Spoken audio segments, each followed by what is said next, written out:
Hello. हाँ जी, नमस्कार। स्वागत है आप सभी का एक बार फिर से टेक्स्ट बुक के सीएसआईआर नेट प्लेटफ़ॉर्म पर। मैं कौशल सारस्वत, फैकल्टी ऑफ फिज़िक्स आपका बहुत-बहुत स्वागत करता हूँ। मेरे प्यारे दोस्तों, आज की इस क्लास में हम लोग डिस्कस करने जा रहे हैं एक बहुत ही बेहतरीन और इम्पोर्टेंट पॉइंट, एक कॉन्सेप्ट जो हमेशा आपके सीएसआईआर नेट में उससे रिलेटेड एक क्वेश्चन आपसे हर सेशन में पूछा जाता है। और सबसे इम्पोर्टेंट बात ये है कि ये जो कॉन्सेप्ट है, ये सिर्फ़ आपको एक क्वेश्चन नहीं देगा।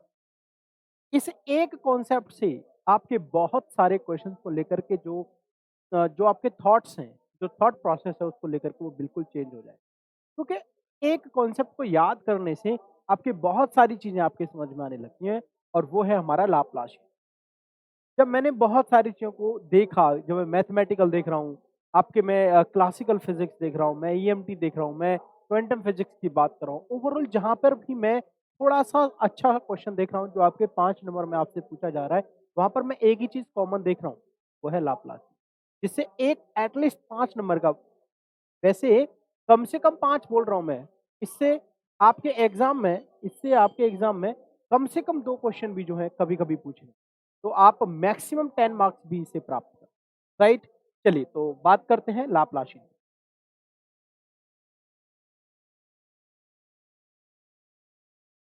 देखिएगा, तो मेरा ये टॉपिक है, आज का नाम है इम्पोर्टेंस ऑफ लाप्लास। देखिए, सबसे पहले जब हम लाप्लासियन की यहाँ पर बात करते हैं, जब सबसे पहले हम यहाँ पर लाप्लासियन की बात करते हैं, तो इसकी शुरुआत जो हमने की थी, वो हमने मैथमेटिकल फिज़िक्स से की थी, ठीक है ना? जब हम वेक्टर एनालिसिस पढ़ रहे थे, तो जो हमारा लाप्लासियन है, वो कुछ इस तरीके से रिप्रेज़ेंट किया जाता है और इसको हम तीनों सिस्टम में, कोऑर्डिनेट सिस्टम में देखेंगे। एक है हमारा Cartesian system x, y, z, दूसरा हमारा spherical coordinate r, phi, r theta and phi, और तीसरा हमारा cylindrical coordinate r, phi and z. जब हम यहाँ पर तीनों सिस्टम की बात करते हैं, तो ये है हमारा कार्टेशियन सिस्टम। ये हमारा क्या है? कार्टेशियन सिस्टम, ठीक है ना? Cartesian system. दूसरा वाला हमारा spherical coordinate system, spherical coordinate system.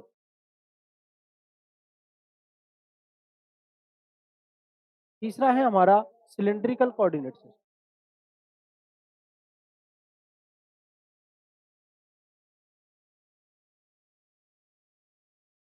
Okay? Sir, जब हम इन तीनों सिस्टम में इस लाप्लासियन की वैल्यू देखते हैं, तो वो हमारे लिए बहुत ज़्यादा इंपॉर्टेंट रोल प्ले करती है। क्या है? जैसे अगर मैं सबसे पहले यहाँ पर ये वाली वैल्यू देखता हूँ, जैसे हम यहाँ पर सबसे पहले कार्टेशियन सिस्टम में इसकी वैल्यू देखते हैं, तो कार्टेशियन सिस्टम में इसकी वैल्यू, यानी कि एक्स वाई जेड सिस्टम में इसकी जो वैल्यू होती है, तो सिंपली सबको पता होती है del two over del x two plus this is del two over this is del y two plus sorry I cap, and this is del 2 over this is del y2 j cap, and this is your del 2 over del z2, and this is your q। ठीक है ना? Sorry, इसमें direction जो है नहीं होती है, ठीक है ना? This is del 2 over del y2 and this is your del 2 over del z, right? अगर हम इसी लाप्लाशियन को r थीटा और फाई में देखते हैं, ठीक है ना? तो इसकी वैल्यू हमारी यहाँ पर क्या आती है? This is 1/r², this is del over del r, this is r square, this is del over del r plus this is 1 upon r square sin theta, this is del over del theta, this is sin theta, this is del over del theta plus this is del 2 over 1 upon this is sin r square sin square theta, and this is your del 2 over del 5। ठीक है ना? ये हमारा किस में हो जाता है यहाँ पर? Spherical coordinate system. लेकिन यही वैल्यू जब हम आपके आर, फाई एंड जेड, यानी कि जब हम इसी वैल्यू को आपके सिलिंड्रिकल कोऑर्डिनेट सिस्टम में देखते हैं, तो यही वैल्यू आपकी होती है, this is 1/r, this is del over del r, this is r del over del r plus this is 1/r², this is del 2 over this is del phi two plus this is del 2 over del z. ठीक है ना? तो यहाँ पर आप देख पा रहे हो कि ये जो हमने लाप्लासियन यहाँ पर देखा है, ये हमारा तीनों कोऑर्डिनेट सिस्टम में हो गया। अब ये जो चीज़ हमने पढ़ी थी, ये अकॉर्डिंग टू मैथमेटिकल देख ली। एक्चुअली मैथमेटिकल फिजिक्स हमें सिर्फ मैथ्स के बारे में बता रही है, और वो हमें ये देखना पड़ेगा कि मैथमेटिकल के हर एक कॉन्सेप्ट को हमें कहाँ पर यूज़ करना है। इसका जो फिजिकल मीनिंग है, इसका जो मेन यूज जो हो रहा है, वो हमारा कहाँ पर हो रहा है, ठीक है ना। अब इसके बाद में हम क्या चीज देखते हैं यहाँ पर, ठीक है ना, इसके बाद हम कहाँ चीज देखते, इसका यूज जो है वो कहाँ पर हो रहा है। इसका यूज सबसे पहले अगर हम क्वांटम फिजिक्स की बात, ठीक है, अगर हम यहाँ पर क्वांटम मैकेनिक्स की बात करें, ठीक है ना, तो क्वांटम मैकेनिक्स में इसका यूज कहाँ है, ठीक है। जब आपने सबसे पहला जब आपने हाइड्रोजन एटम की बात की थी, ठीक है ना, जब आपने हाइड्रोजन एटम की बात की थी और जब आप वहां पर उसका सोल्यूशन कैलकुलेट कर रहे थे, हाइड्रोजन एटम में इक्वेशन हमारी क्या आ रही है, this is del two plus this is 2m/h cut square, this is e minus v, this is a function of r only, and this is psi, okay, and this is psi that will equal to 0। तो यहाँ पर जो हमारा del square आ रहा है, this is nothing, this is your what, this is your Laplacian. तो यहाँ पर जो डेल स्क्वायर है, अगर आपको यहाँ पर जैसे अगर हाइड्रोजन एटम की बात की जा रही है और v पोटेंशियल जो है वो अगर आपका r का फंक्शन है, तो आपको स्फेरिकल कोऑर्डिनेट सिस्टम में देखना है। तो यहाँ पर आपको जो डेल स्क्वायर की जो वैल्यू यानी लाप्लाशियन की जो वैल्यू, वो आपको अच्छी तरीके से पता होनी चाहिए, जो अभी हमने लिखी थी। अगर वो वैल्यू आपको पता है, तब आप इसको अच्छे तरीके से लिख सकते हैं। दूसरा यूज इसका क्वांटम फिजिक्स में ही दूसरा यूज हमारा तब आता है जब हम एंगुलर और स्पिन मोमेंटम की बात करते हैं। एंगुलर एंड स्पिन मोमेंटम की जब हम बात करते हैं, ठीक है ना, तब हमारा जो कॉन्सेप्ट आता है, वहां पर भी हमारा लाप्लाशियन जो है वो यूज होता है, ठीक है ना। और वहां पर जो हमारा लाप्लाशियन यूज होता है, यानी कि जब हम एल स्क्वायर की वहां पर बेसिकली बात कर रहे थे, तो जो हमारा एल स्क्वायर की वैल्यू थी वो हमारी क्या आ रही थी, this is H cut square, और ये जो एल स्क्वायर था ये सिर्फ थीटा और फाई का फंक्शन था, ठीक है ना। This l square this is only a function of theta and phi, तो इसमें हम आर स्क्वायर वाले टर्म की बात ही नहीं करेंगे। तो ये हमारा यहाँ से कहाँ से होता है, this is one upon this is your sin theta, this is 1 upon sin theta, this is del over del theta, this is your sin theta, this is your del over del theta, plus this is 1 upon sin square theta, and this is your del 2 over del phi, ठीक है ना। तो यहाँ पर भी हम सारी चीजें हम क्या देख रहे हैं, एक्चुअली जब भी हम कोई भी चीज कैलकुलेट कर रहे हैं, तो कहीं ना कहीं हमारा लाप्लाशियन जो है वो आपके लिए यूज हो रहा है। अगर यही चीज हम ईएमटी में देखते हैं, ठीक है, सेम यही चीज हम ईएमटी में देख रहे हैं कि लाप्लाशियन अब हमारा ईएमटी में जो है वो कहाँ से आ रहा है, ठीक है ना। जब हम ईएमटी में इसको देखते हैं, ठीक है ना, जब हम ईएमटी में इसको देखते हैं, तो आपने गॉस थ्योरम को अच्छे से पढ़ा होगा, ठीक है ना, आपने गॉसेस थ्योरम को सभी ने बहुत अच्छे से पढ़ा होगा, ठीक है ना, आपने गॉस थ्योरम को अच्छे तरीके से पढ़ा होगा। और यहीं पर आपने एक चीज देखी कैसे, गॉस थ्योरम का जो स्टेटमेंट है सर, वो आपका सिंपली आप सभी को पता रहता है कि this is close integration of E dot d s that is equals to what, q upon epsilon, ठीक है, सभी लोग इस बात को जानते हैं। लेकिन फिर हमने क्या काम किया, इस ई डॉट डी एस को इस ई डॉट डी एस को हमने कहाँ पर कन्वर्ट कर लिया, this is one upon epsilon naught, और इस क्यू को हमने लिख दिया this is rho of d. लेकिन जैसे हमने इसको क्यू को रो ऑफ डी भी 3D में लिखा, तो हम इसको भी गॉस डाइवर्जेंस थ्योरम से इसको भी डीबी में कन्वर्ट कर लेंगे। तो ये हमारा आ जाएगा divergence of E into db that is equals to 1 upon epsilon naught, this is integration of rho db. जब हम दोनों तरफ यहाँ से कंपैरिजन करेंगे, तो डाइवर्जेंस ऑफ ई जो है वो हमारा यहाँ से क्या निकल के आ जाएगा, 1 अपॉन एप्सिलॉन नॉट ऑफ रो, ठीक है ना। यानी कि सिंपल हम यहाँ पर लिख सकते हैं this is rho upon epsilon not.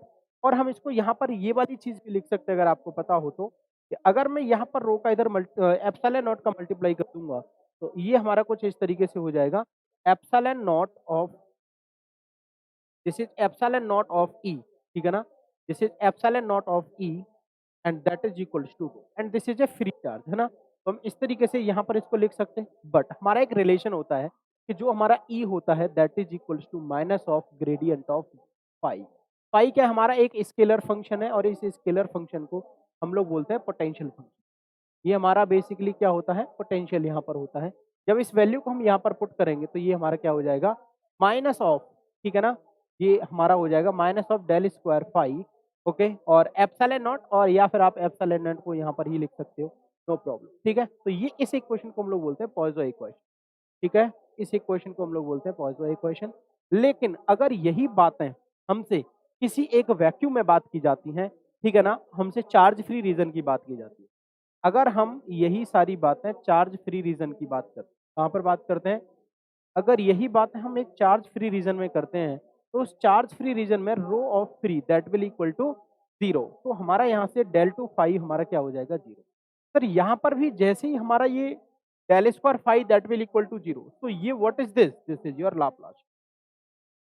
तो अगेन आप यहाँ पर इसको लाप्लाशियन को देख रहे हैं, फिर से आपकी वही चीजें यहाँ से शुरू हो जाती हैं कि आपका जो लाप्लाशियन है वो वन डायमेंशनल यहाँ पर यूज हो रहा है, टू डायमेंशनली ये यूज हो रहा है, ये आपका थ्री डायमेंशनली यहाँ पर यूज हो रहा है, और उसमें भी फिर हमें ये चीज देखनी पड़ेगी कि ये हमारा कार्टेशियन सिस्टम में है, ये हमारा स्फेरिकल कोऑर्डिनेट सिस्टम में है, या फिर ये हमारा सिलिंड्रिकल कोऑर्डिनेट सिस्टम में।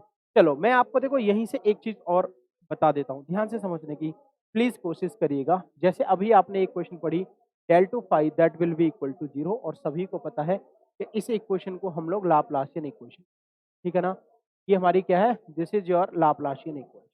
प्लीज माय डियर फ्रेंड्स, यहाँ पर एक बात को समझने की कोशिश करो कि अगर यही आपका वन डायमेंशनल में है, अगर यही आपका 1D में है, वन डायमेंशनल प्रॉब्लम है आपका, तो आप इसको सिंपली लिख लेते हो del 2 over del x to phi that will be equal to 0, और आपका जो रिलेशन है वो यहाँ से क्या आ जाएगा, आप इसको कुछ ऐसे भी लिख लोगे del over del x and this is del phi and this is your del phi over del x that will equal to 0, और जब आप दोनों तरफ इंटीग्रेट करोगे तो यहाँ से आपका कुछ ऐसा आ जाएगा, this d phi over dx that will be equal to constant, this is c, और फिर अगेन अगर आप इंटीग्रेट करोगे तो this phi is equals to cx plus d।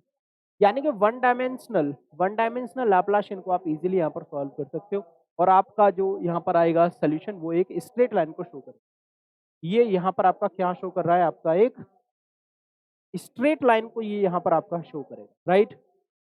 But अगर यही चीज हमारी टू डायमेंशनल में यहाँ पर होती, अगर यही चीज हमारे यहाँ पर टू डायमेंशनल में होती, तो ये हमारा यहाँ पर क्या हो जाएगा, this is del 2 over del x2 plus this is del 2 over this is del y2 and phi that will be equal to 0। तो यहाँ पर जो हमारा phi है ये हमारा दोनों चीजों का फंक्शन है, x और y का, तो मैं इसको अलग अलग ऐसे करके लिख लूंगा, x x into y y, ठीक है ना, हम इसको यहाँ पर ऐसे लिख लेंगे। तो ये हमारा क्या बन गया, two dimensional partial differential equation. अगर आप लोग पार्शियल डिफरेंशियल इक्वेशन अच्छी तरीके से जानते हैं, पार्शियल डिफरेंशियल इक्वेशन, ठीक है ना, ये हमारा क्या बन गया, पार्शियल डिफरेंशियल इक्वेशन। तो अगर आप लोगों को पार्शियल डिफरेंशियल इक्वेशन अच्छे तरीके से आती है तब इसको यहाँ पर आप बेहतर तरीके से समझ सकते हैं। तो यहाँ से अगर वैल्यूज पुट करने के लिए आप एक्स डबल डैश की वैल्यू आपकी कितनी आ जाएगी, वाई आपका कॉमन रहेगा, और यहाँ पर आपको क्या मिलेगा ये, हाँ भाई, जब आप यहाँ पर ये वैल्यू पुट करोगे इसका, जब आप डेरिवेशन करोगे यहाँ पर दो बार, ठीक है ना, फाइव डबल डैश अगर दो बार करोगे तो ये आपका क्या मिलेगा यहाँ पर, दिस इज योर वाई, ठीक है ना, कांस्टेंट रहेगा, और this is your x double dot. फिर आप इसी का डेरिवेटिव दो बार करोगे बाई के रेस्पेक्ट में तो आपका एक्स कांस्टेंट हो जाएगा, this is your y double dot. This is your equation number 1 and this is your equation number 2, ठीक है ना। आप लोग जानते हैं इन दोनों सोल्यूशन को आप यहाँ पर रखोगे तो आपको मेन चीज यहाँ पर क्या मिलेगी, ठीक है, इन दोनों वैल्यूज को आप वहां पर रखेंगे तो ये हमारा क्या हो जाएगा, this is y x double dot plus x y double dot that will equal to क्या हो जाएगा, आपका 0 हो जाएगा। आप दोनों को डिवाइड कर दो एक्स वाई से तो ये हमारा आ जाएगा x double dot upon x plus this is your y double dot upon y that will equal to क्या हो जाएगा, आपका 0 हो जाएगा, ठीक है ना। अब ये जो 0 हो गया ये तो 0 हो गया, अगर मैं यहाँ पर क्या ले लूंगा, इसके सोल्यूशन के लिए हम क्या करते हैं कि जो हमारा x double dot upon x है that is equals to minus of y double dot upon y, this is equals to minus of k x square रख दोगे। एक बार आप इसको इसके बराबर रखोगे, एक बार इसको रखोगे, दोनों के सोल्यूशंस आएंगे और आपकी पार्शियल डिफरेंशियल इक्वेशन। इससे भी आपका एक 5 नंबर का क्वेश्चन है। तो जब भी आप लाप्लासियन को सॉल्व करते हो तो कम से कम 5 मैक्सिमम 15 नंबर तक के आपके क्वेश्चंस जो है सॉल्व होते हैं, और 5-5 नंबर के यानी पार्ट सी को ही ये आपका मोस्टली कवर करता है, ठीक है। आई होप सो कि आपको ये वीडियो पसंद आई होगी, क्योंकि इसमें हमने मोस्टली उन्हीं चीज़ों की बात की है जो आपके पार्ट सी में आपसे पूछे जाते हैं, ठीक है। चलिए इसी के बाद हम बात करते हैं आपसे एक आपके लिए बेहतरीन सेल की, जो आप जिसका नाम है super summer sale. Super summer sale में आपको क्या मिल रहा है कि जो बैच आपका 10,999 यानी कि 11,000 रुपए का जो बैच है आपका CSIR का, वो आपको 90% की छूट के साथ में 3,299 में मिल रहा है। लेकिन सर ये आपका तभी मिलेगा जब आप एक कूपन कोड अप्लाई करेंगे जिसका नाम है कौशल, KAUSHAL। और एक बात ध्यान रखिएगा, जब आप कौशल कूपन कोड यूज करेंगे तो भले ही यहाँ पर 10%, 20%, 25% कुछ भी लिखा है, लेकिन जब आपके पैसे उसमें जो ड्रॉ होते हैं तो 90% ही ड्रॉ होता है। आप हिसाब लगा के देख सकते हैं, तो इस बात से आपको कंफ्यूजन में नहीं आना है। तो आप सबसे ज्यादा इसको जो है यूज करिएगा जहाँ पे भी आपका आता है ना यूज़ कूपन, तो वहाँ पर आप कौशल कूपन यूज़ करिएगा और मैक्सिमम 90% तक का डिस्काउंट आपको मिलेगा। उसी के साथ आप टिकर में देख पा रहे हैं यहाँ पर एक लाइन लिख रही है 90% ऑफ के साथ में ₹299 में आपको टेस्ट सीरीज़ भी यहाँ पर मिल रही है, ठीक है ना? तो थैंक यू सो मच। अभी इसके लिए आपके पास में 2 दिन है, लेकिन कोशिश करिए जल्दी से जल्दी आप इसको परचेज़ करिए। टेक्स्ट बुक आपके लिए इस तरह की सेल जो है वो लाता रहेगा। Thank you so much, take care, खुश रहिए, मस्त रहिए और सीएसआईआर नेट फिजिक्स से रिलेटेड कॉन्सेप्ट को पढ़ने के लिए आप जुड़ सकते हैं मेरी क्लास में हर रोज़ शाम को 9 बजे इसी चैनल पर जिसका नाम है super coaching text book platform. Thank you so much, take care.